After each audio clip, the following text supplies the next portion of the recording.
अस्सलाम वालेकुम व्यूअर्स, कैसे हैं आप लोग। यकीनन अल्लाह के करम से खुशबाश होंगे, हैप्पी होंगे। आज हम अपने किचन में बहुत ही मज़े का यमी केक बना रहे हैं जो आपको पसंद आएगा।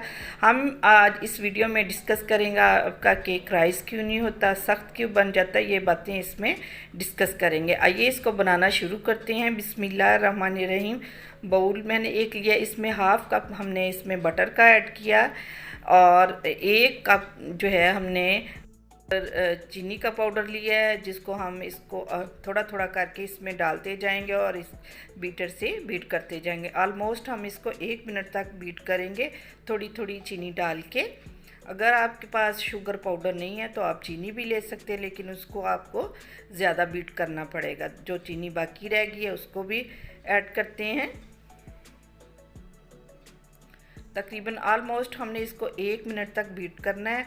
इसके लिए हमने 3 अंडे लिए, जिसको मैंने चेक कर लिया है। अब हम 3 अंडे इसमें ऐड करेंगे, फिर इसको भी इसके साथ बीट करते तकरीबन 4 मिनट तक हमने इसको बीट करना है। इससे ज़्यादा टाइम हमने बीट नहीं करना, तो फिर अगर हम ज़्यादा करेंगे बीट तो ये हमारा केक जो है वो अच्छा नहीं बनेगा। तकरीबन 3 से 4 मिनट हो गए हैं बीट करते हुए। इसमें मैंने 1 टीस्पून वनीला एसेंस का डाला है और थोड़ा सा फूड कलर ऐड किया है इसमें। इससे कलर बहुत अच्छा आ जाता है। ये देखें, इसकी रंगत ज़्यादा अच्छी हो गई है, बीट हो चुका है। अब हमने इसके लिए मैदा लिया, 1 कप मैदे का इसमें डालेंगे और 1 टेबलस्पून हमने इसमें बेकिंग पाउडर डाला है। इन तमाम चीज़ों को हम छान लेते हैं ताकि इसमें जो गुठली वगैरह हो वह निकल जाए। तकरीबन इसमें हमने 1.5 कप जो है मैदे का डालना है, आधा कप अभी रहता है। हम इसको मिक्स कर लेते हैं। जो ही ये मिक्स हो जाएगा तो जो आधा कप मैदे का वो भी हम ऐड करेंगे। इसको हमने ऐसे ही आधा कप इसमें हम जो रह गया मैदा वो भी ऐड करते हैं। इसको अच्छे से हमने मिक्स करना है। जितने अच्छे से ये हम मिक्स करेंगे इसमें से जो लम्स वगैरह वो निकल जाएंगे और बैटर वो स्मूथ हो जाएगा। ये देखिए अभी भी इसमें लम्स है, तो इसको ये हो गया, तकरीबन मिक्स हो गया। अब ये मुझे कुछ हार्ड लग रहा है तो हम इसमें 1/4 कप जो है वो दूध का ऐड करेंगे। दूध मैंने ऐड कर दिया, इसको भी इसके साथ मिक्स करते हैं। ये देखिए हमारा केक का मिक्सचर तैयार हो चुका है। इसकी देखिए ये कितना स्मूथ है, इसका ऐसे ही टेक्सचर होना चाहिए। ये मैंने थोड़ा से टूटी फ्रूटी लिया, इसको भी इसके साथ मिक्स करते हैं।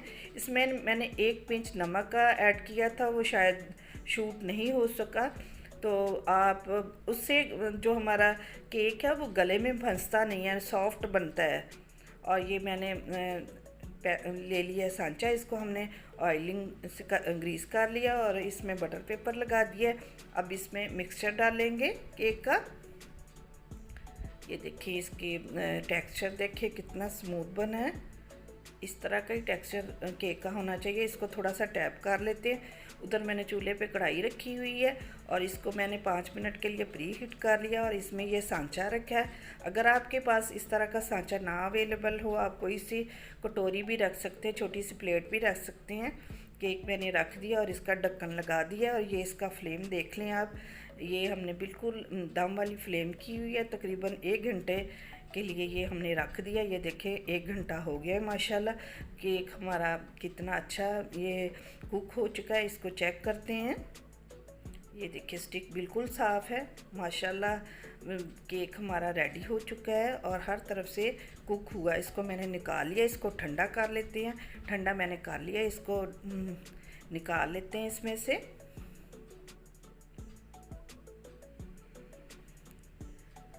ये देखिए अंदर तक कुक हुआ है। अब इसका बटर पेपर उतार लेते हैं और इसको कटिंग करके फिर मैं आपको इसकी फ़ाइनल लुक दिखाती हूँ। माशाल्लाह इतना अच्छा केक हमारा कुक हुआ है और बिल्कुल सॉफ्ट अच्छी ये इसकी लुक चेक करें आप।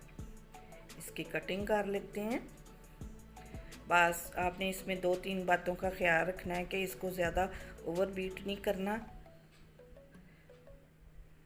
और जब सांचे में डालें तो उसको 2 से 3 मरतबा इसको टैप करें ये देखें, इसकी मैंने कटिंग कर लिया। माशाल्लाह इसकी फ़ाइनल लुक देखें, कलर देखें, ये कितना माशाल्लाह अच्छा बना है, कुक हुआ है हर तरफ से। मैं आपको इसको तोड़ के दिखाती हूँ। ये देखें, ये हर तरफ से पका हुआ है। अगर आपको ये मेरी रेसिपी अच्छी लगे इसको लाइक करें, शेयर करें। Thanks for watching. अल्लाह हाफिज़।